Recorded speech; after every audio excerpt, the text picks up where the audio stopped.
Oh, Jim, you wanted to say something? Sorry. Recording is back on. All right. So just to I think the reason my ruin increases here is that these maggots crying out for revenge, and the things they lost and the things that wronged them, and in particular, I mean, there was the one crying out about her lost hair, which I feel just a little aggrieved about.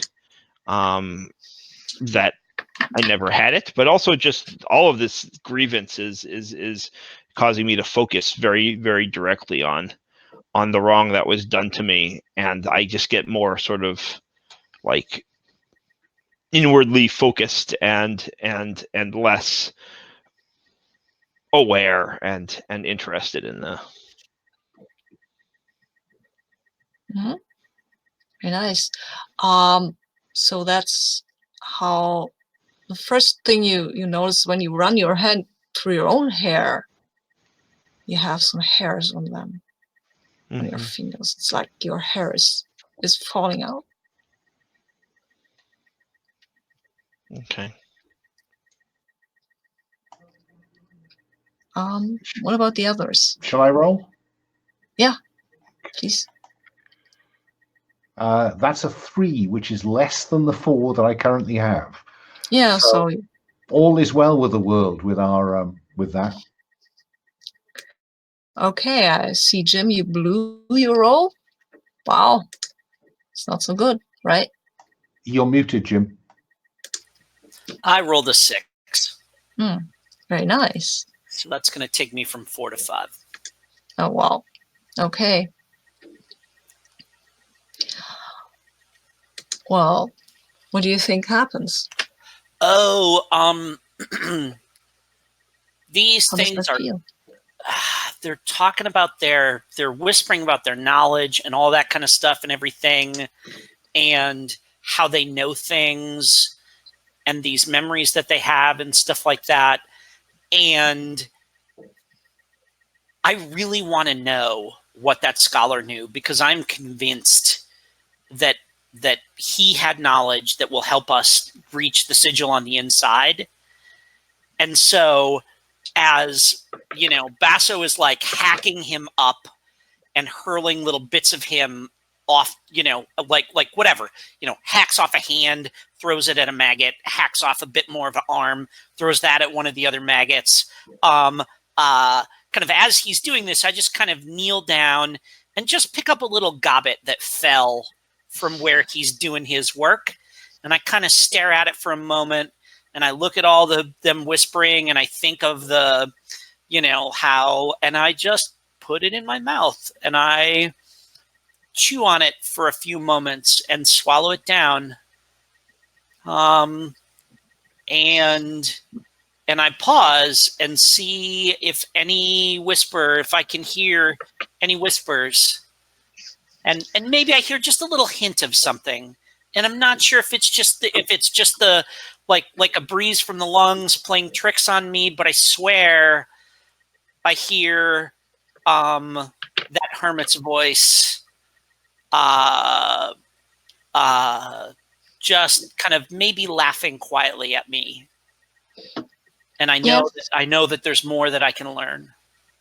Yeah, your stomach starts gurgling a bit, almost like it's laughing at you, like it's hiding something, your own stomach. But you'll find out. I mean, it's your stomach. You'll tame it. Okay.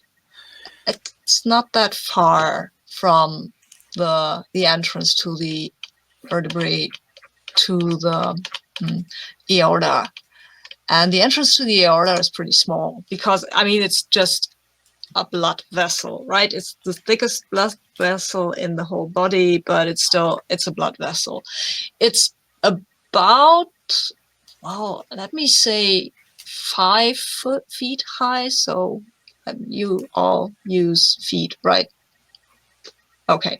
About 5 feet, maybe a bit higher. It's probably not high enough for Basso to walk in there upright, but he will have to duck. I don't know about Sybil, if she's small enough to twist her way or into it. I mean, she's small. I would say she's like just over 5 feet. But like, so she can probably like bend herself over and get in. Okay. Like she has to walk kind the of blood in hunched. the aorta. Yeah, everybody has, but she has probably the least trouble. What's the story? What's the story with the larva? I mean, I still have it. I think if you ask me for it at this point, I would probably give it to you. My mind has gone elsewhere.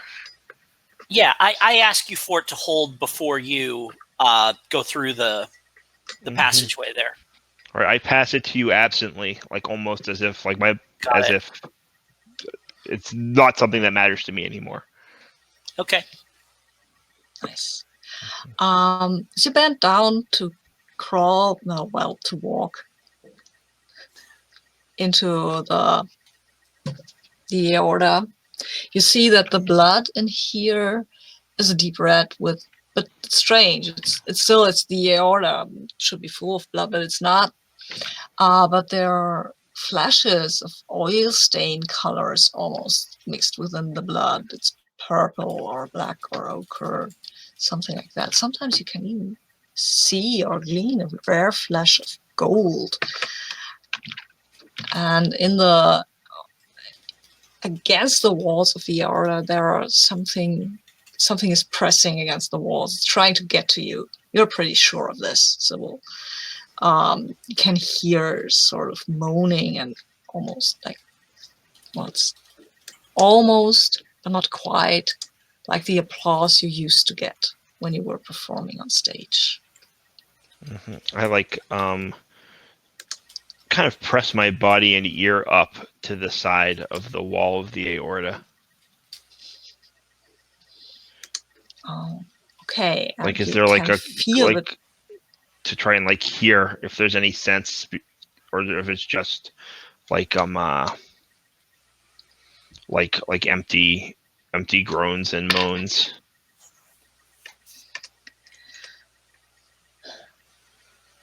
It's pretty empty. They seem appreciative though, and as you press your ear into the wall, something punches through. It's kind of a hand with ruined fingernails that's reaching for you, trying to grab your hair. Slice it off.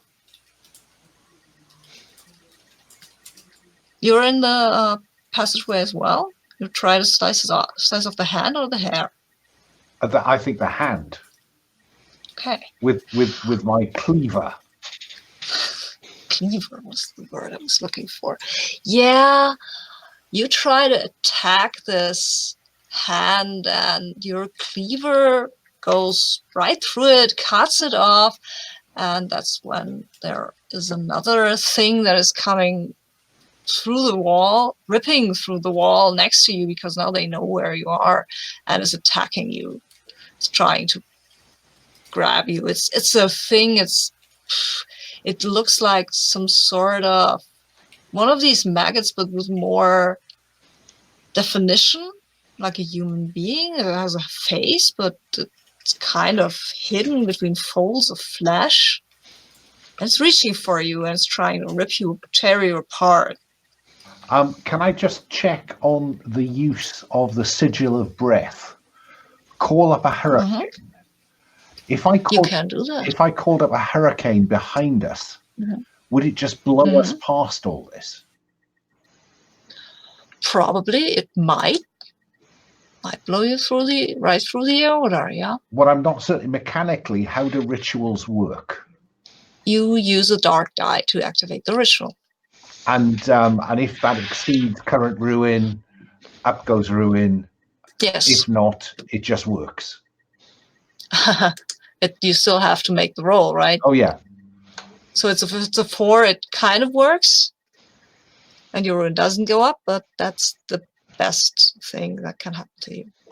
Well, that's my best guess, because Mhm. I don't know how we're going to see off this lot any other way. Mhm. I mean, do we want to? Maybe they have something to teach us. Well, I think they're teaching us how to, because I think what you described, Sabine, was that these things are reaching for us and clawing at us. Yes. Yes. That's just not. They are not trying to teach you anything. Got it. So Okay, sorry. My reaction No, is to be fending them off and saying, "Do I call the hurricane now?" Jim, I think you were talking, but you were muted. So I wanted to be doing something while this was going on, because they kind of Mhm. Yeah. they had to like crawl into this place to get Yeah. there, right? Mhm. Yes. So I am outside. Yeah. And the maggots that we got past are like behind us eating, right? Is that Yeah. kind of what's Mhm. going on? Yeah. All right. So I'm just going to walk a few steps away from the entrance to this thing. And I say to them, I offer you flesh. Don't forget me when I return. And I just kind of hurl the larvae towards them. Okay. So you're trying to reduce your ruin here. I am. Yes, that is what I'm doing here. Okay. Just to explain this for those who haven't played the game before, and I totally forgot about it, but well, they are not. They are not in this situation. You can only use this if your ruin is 5, and you can give up something or work in favor of the forest, or in that case, in a way to work for the carcass as it is. And yeah, and then you can try to reduce your ruin. You roll with a dark die, I think, and then try to get lower. And now he's giving up. What Orlan is doing is giving up the larvae, and he can now try to reduce his ruin. Let's see how that goes for him. I rolled a 6. Oh, well. Yeah, well, you lost. Oh, well, maybe the giant likes you the way you are. Okay, so you've gotten rid of the, you've lost the larvae. And what about the hurricane? Is that coming now or not? I hear him say that, and like that sends me running back there, and I'm like crawling through the, through that like narrow passage. And I'm like, and I just say, yes, get us to the heart. Get us to the heart. And so I call the hurricane.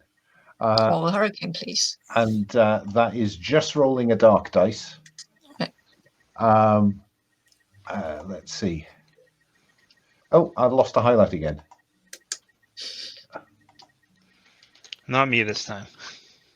Hang on. Let's try it again. Hang on. Oh God, what's going on? No, it's not changing at all. It's not, it normally spins round, doesn't it? Yeah. I tell you what, I'll try this red dice instead. Yeah. Try it. If that doesn't. 6. Okay. Wow. Perfect success and madness. So I go to 5 ruin. Very good. Now you can try to reduce your ruin as well. Yeah. Fine. I think can I immediately try to do that? How would you do that? By carving the sigil of breath off my forearm. Okay. Let's start with the hurricane. Okay. Because I think you're trying to do that after you have invoked it. Fine. Or did you try to rip it off while invoking it? I don't think. No. Sorry, I was skimming rapidly through the hurricane. Yeah. Apologies. Okay, so tell us, what does that look like when you call on the hurricane that blows you through the aorta and the whole mess that is waiting for you in there? I think the only place where we know that there is a body of air, the way that the air is in the lungs. So I think that the hurricane originates there and follows the line of least resistance, which is the path we've been following. And the first person to know about this is Orlan, who was last into the tube. And this is a little bit like a plunger in a syringe. So Orlan smacks into the back of Basso. Basso smacks into the back of Sybil, who was at the front. And we are propelled at pace down this tube. And my guess is that at the point where the plunger, which is to say Orlan, passes where these maggots have been bursting in, there'll be a bit of leakage that flings them away from the aorta. And we emerge. Now, the biologist in me should know where we emerge. Let me think, aorta. That's the way out. So we'll end up in the left ventricle, if this goes to plan. This totally goes to plan. Well, you are tumbling about, and this is pretty teeth-rattling kind of movement, right? And even after you're lying still, you can still feel your teeth kind of rattle in your mouth. They feel like they haven't shaken loose, the ones you still have anyway, because you're a gladiator, and I guess you've lost a few. And you feel like every loud word or shout you give might actually spit them out. You have to be really careful about keeping them in there. But on a high point, you have now reached the heart. The blood here, as you stand close to it and see it slowly contracting and stopping contracting again. What color is it? What is the true color of a wizard's blood to you, Basso? What do you expect it to look like? Because it looks exactly like that. I think it has to be glowing purple. Yeah, it's weird. And you don't. Good thing that it's glowing, because your torch has been totally blown out by the hurricane. But it's still, there is this glow, and you can see the enormous heart. And I'll tell you something else, but I want to know what the blood looks like to Orlan. What color is it?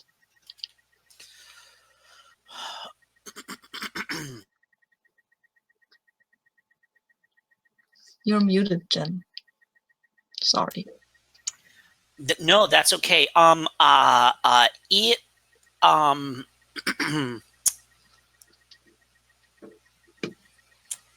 think it is like it's yellowish and pus-like. It's like kind of like gray into yellow, and it looks more like sticky and viscous than like liquid flowing like blood, I think, to my eye. Mm-hmm. Very good. And Sybil, what do you think? It's like a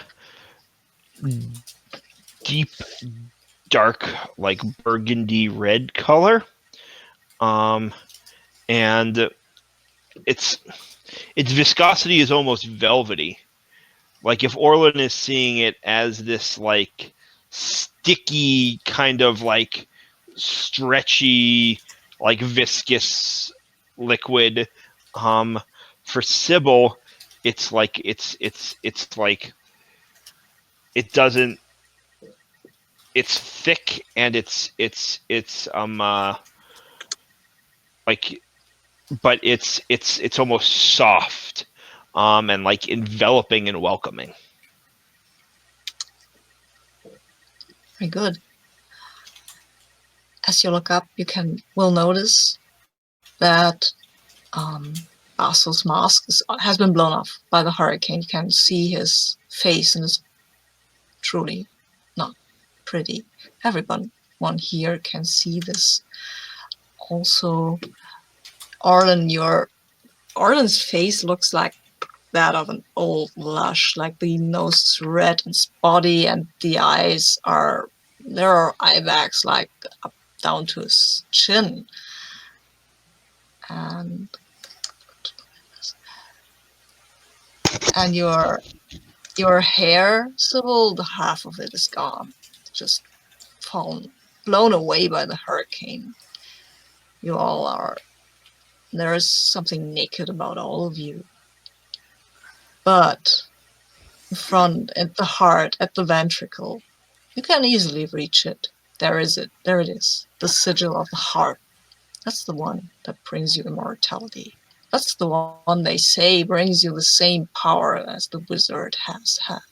Then Basso runs for it. Okay. And Basso runs for it. What do the others do? Sybil reaches out her good leg to trip him as he runs, and sort of like jump off his head, to get ahead. And what does Orlin do? I just take a step back and cross my arms and wait to see how this plays out. Of course you do. Well, let's see, Sybil, how you do. Tell me what you're using. Well, let's see.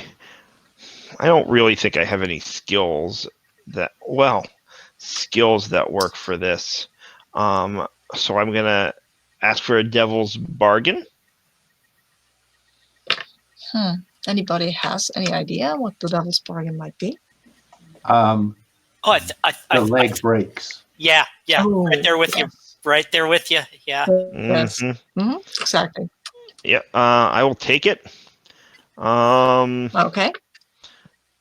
You know what? No, I'm not going to take it, but I am going to roll a ruin die. Yeah. I am going to roll a ruin die. That's a little too much for me right now. Ask me again in 20 minutes.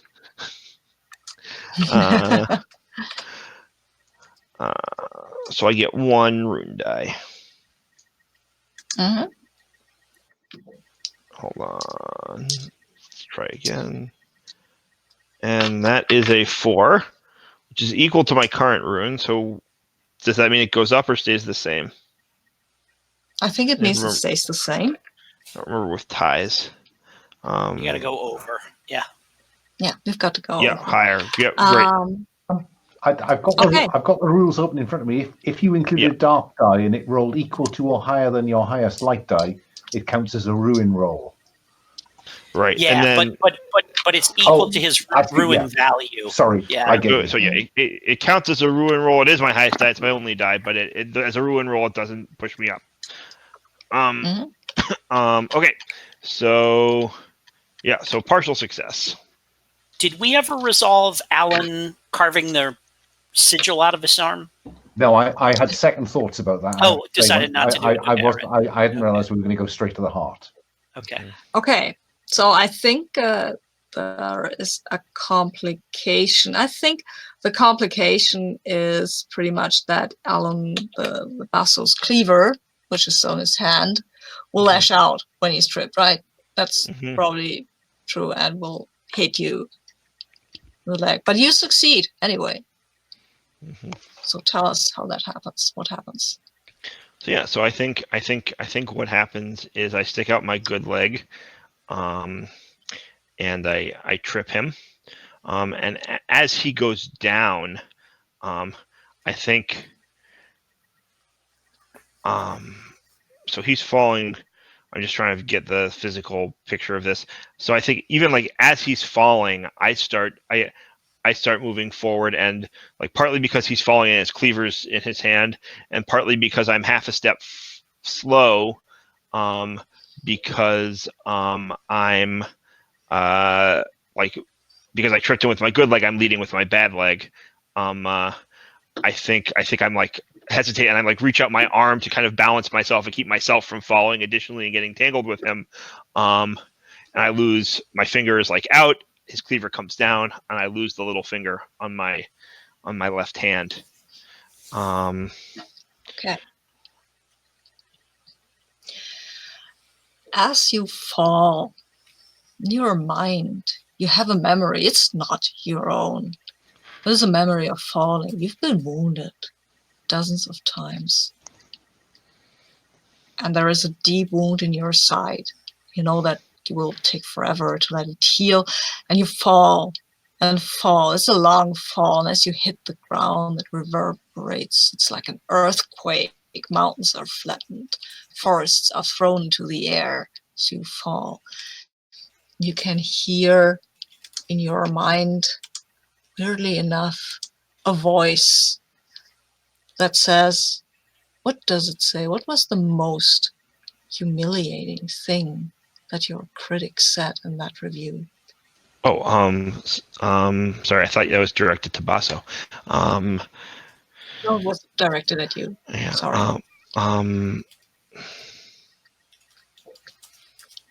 I think what he said mirrors what's happening right now.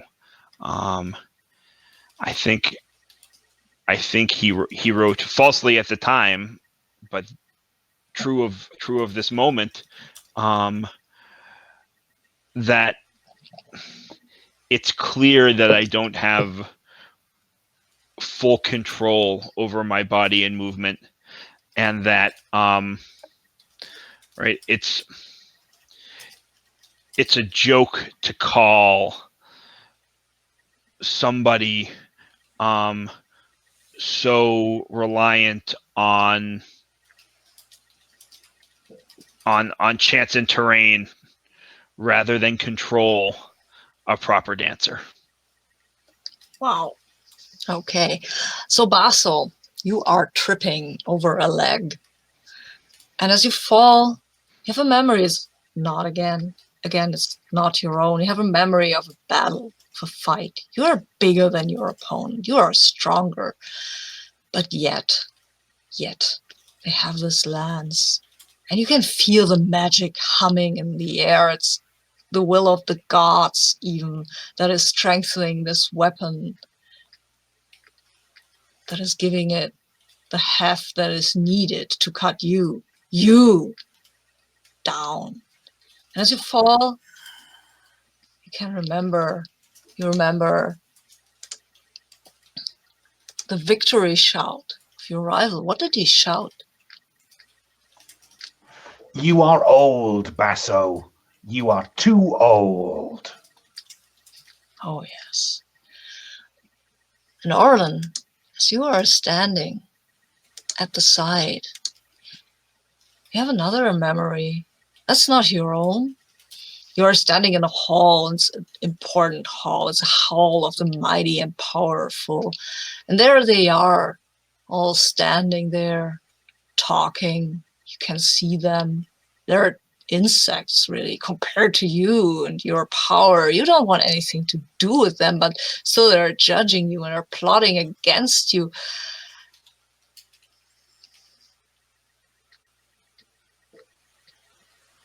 And you are just on the sidelines. Like, what was the last time you felt like this, out of it? Always on the sidelines. What drink did you reach for? Oh, it was a goblet of very fine wine that was delivered to me, compliments of the Duke, whose wife took quite a shine to me. I was by far her favorite singer, entertained her privately in her chambers on numerous occasions, and the Duke raised the glass, and he jokingly made a toast to silence, and everybody laughed because they knew I was about to sing, and I laughed too, and I swigged it down, and like the moment it passed my lips, I felt the burning as it seared down my throat. And it was a miracle that I survived it all, as it burned out the insides of my throat and into my lungs. Ooh. Cool. So let's see what happens next. Orlin, what are you doing? These two, seem to be in a fight. I look at the two of them kind of on the ground in this vulgar brawl, and I think on that, on how it was that I didn't die when I drank that goblet of acid. And then I realize why I'm here. And I just step forward to the heart, and I reach out and I put a hand on it, and I begin the ritual of the liver that will purge poison from a body. And I am going to all of this rot, all of this, sepsis and whatever it was that they originally fed the wizard that made him weak to cause him to fall. I'm going to take it all out of his body so that he can heal and rise again. Wow. Okay. Yeah. Let's see how that goes. And I think I don't really have any skills that apply. Oh, I am skilled in drinking. Oh, yeah. Okay.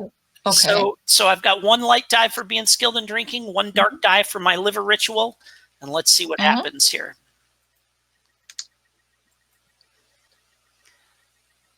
Oh my God, and that's 2 ones. Perfect. Good news is your ruin won't go up. That's true. The bad news is it kind of goes It's terribly going to be some kind of wrong. horrible disaster here as I attempt to do this. And you have, it's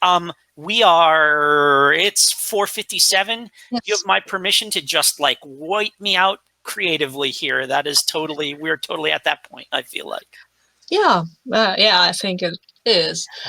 What happens here is you touch the heart, you attempt to cure the poison. Well, somehow the heart thinks you are the poison. And you can feel that your own heart starts to slow because the giant's heart is beating very slowly, very slowly. And you can't really breathe because your heart is going so slow, and you realize at that point that you are the poison that has entered the giant.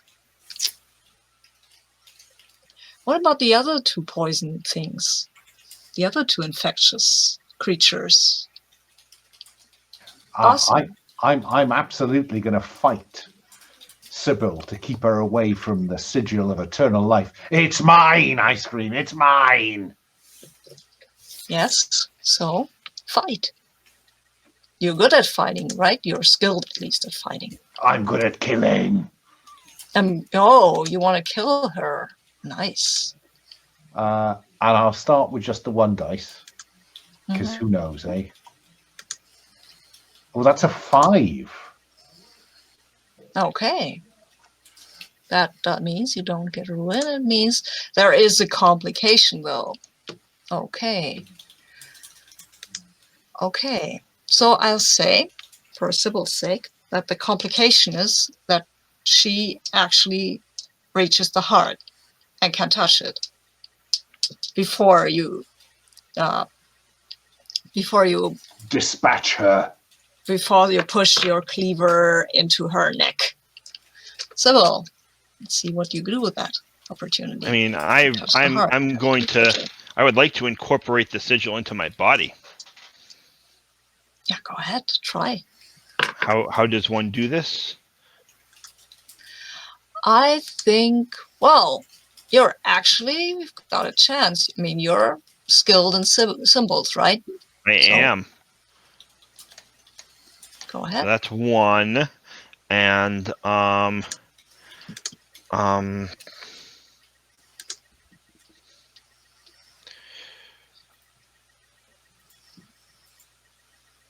Devil's. No, I'm not going to offer extra. I think let's just start with the 1 die.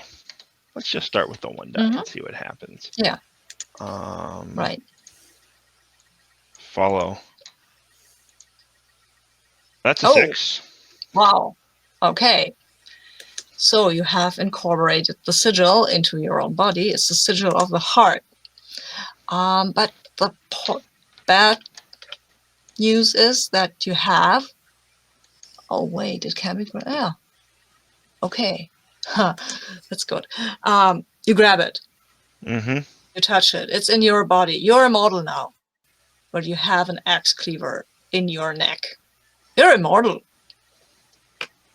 You live, but it doesn't change that you are grievously wounded.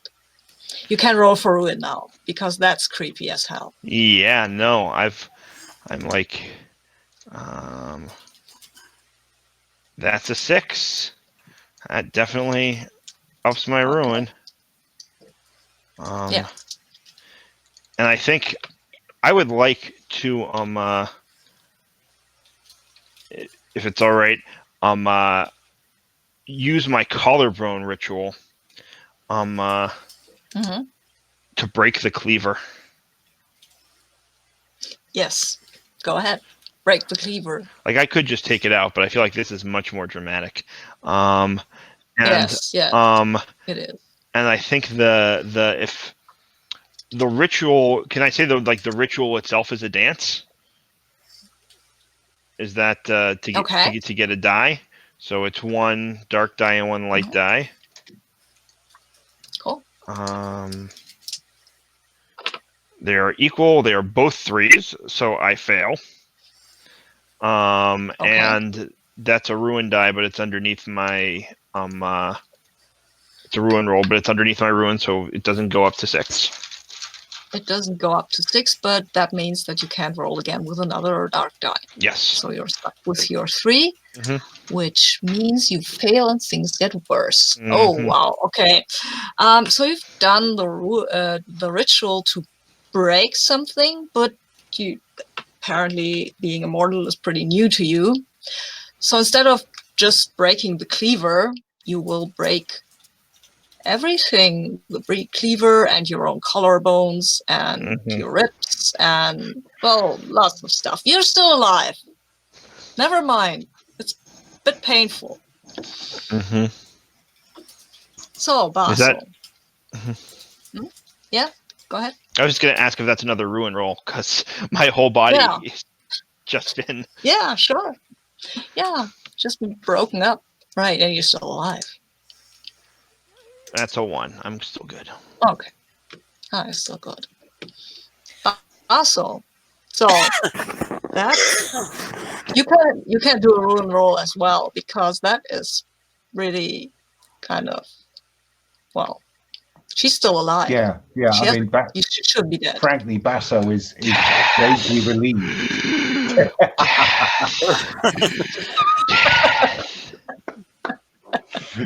Oh yes. Okay, so it's actually my voice in rhythm with that breath, right? Yes, that ruined rib cage struggling to draw air in and exhale it.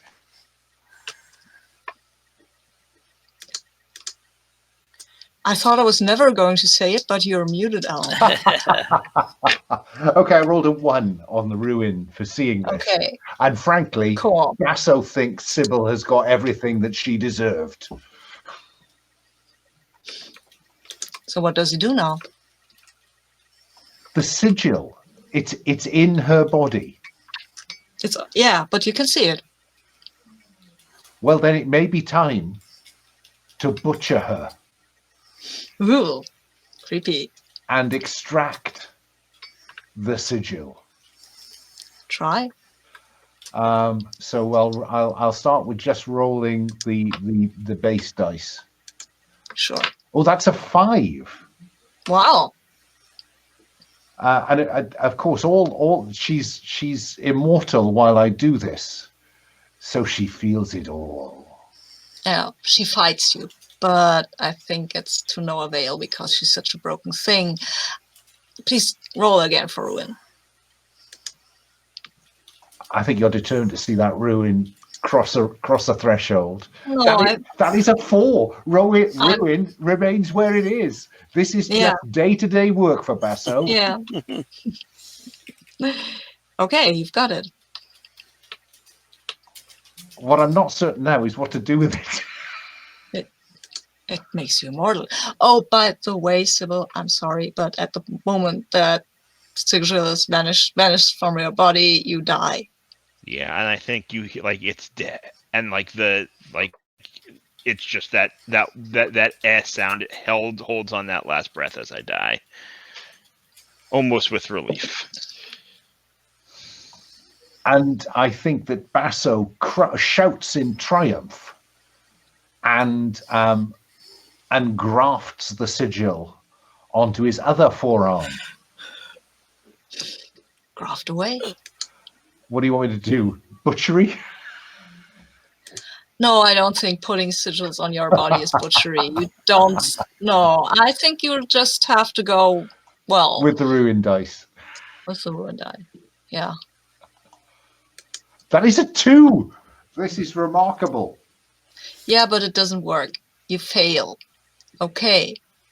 So you attempt to graft this thing onto you. I mean, it worked pretty well with the air sigil, but this one is more tricky. And you've tried, but you've maybe cut yourself a bit up to graft it on and stitch it on, and you have not at that point. Yes, you have another memory of a point in time when you grafted that sigil onto your own body, and those precise strikes you used, those tattooing almost into your own flesh. And then when it was there, when it integrated with you, you realized that this was not exactly what you wanted. This was just not it. And then you try to get rid of it, but you couldn't. You couldn't. It's still there. Always. Forever. And understand, and when you come to, you see yourself with your swollen forearm, and this is not, at that point, you have a brief flash of clarity and you realize that your beautiful, strong forearm now is a horror show of crisscross scars and skin lacking, and you have this flap of skin in your hand and you're trying to graft it onto your arm, and it won't Which is get into it. Slippery with blood. Yes, everything's slippery with blood. And am I slowly bleeding out? No, not necessarily.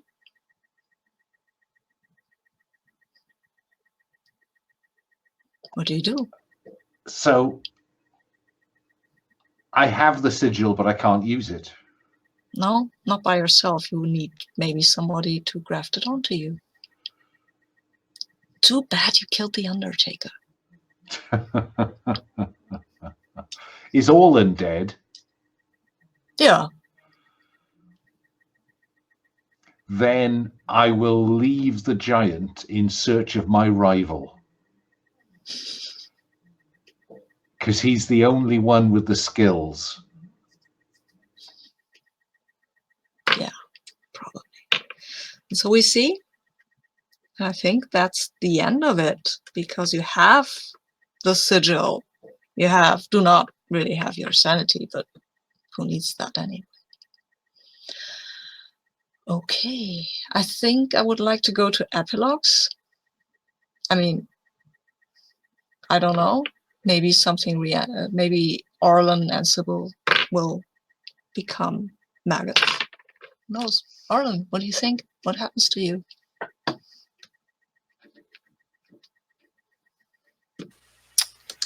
Oh, it's definitely I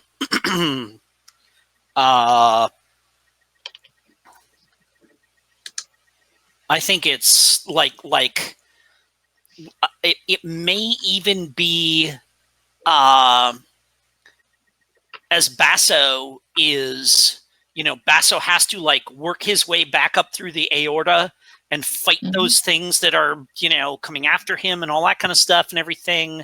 And as he is kind of climbing down the vertebrae to get back out towards the exit, those maggots are there, and one of them just kind of slides up to him and does that thing where it rears up and its mouth opens, and it starts to sing to him in my voice. And which we have not heard me sing in before, but like he recognizes it as my voice, and it's singing this pretty little song to him as he climbs down the vertebrae. Nice. Sybil? So I think Sybil's broken mind.